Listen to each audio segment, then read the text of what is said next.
To ask the Scottish Government how it is planning to ensure that major economic opportunities of national importance located in geographically dispersed areas are underpinned by modern infrastructure and transport improvements. Stewart, Stevenson. The National Planning Framework takes forward the spatial aspects of the Scottish Government's policy commitments on sustainable economic growth. A draft NPF2 was published in January, and the final NPF2 will be published early in 2009.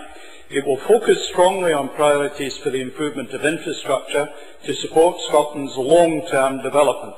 For transport infrastructure, it will support the strategic outcomes set out in the National Transport Strategy and will draw on the work being undertaken on the Strategic Transport Projects Review. Gibson.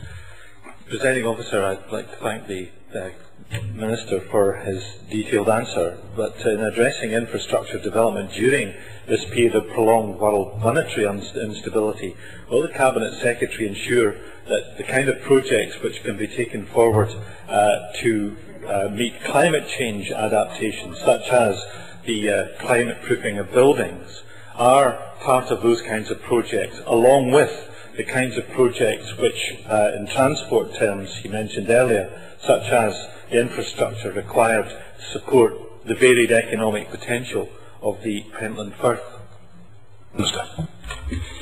Thank you, Presiding Officer. Clearly, the recent announcements in relation to the Pentland Firth are very encouraging for the future contribution that Scotland can make to the climate change agenda. It will be important to ensure that the major building materials and structures that will have to go to the Pentland Firth have the transport infrastructure that will support them. On building standards, which the member asked me about, we're making progress to raise the standards that will apply to new buildings, and we're also looking very carefully at how we will deal with the substantial building stock that has been built over many years.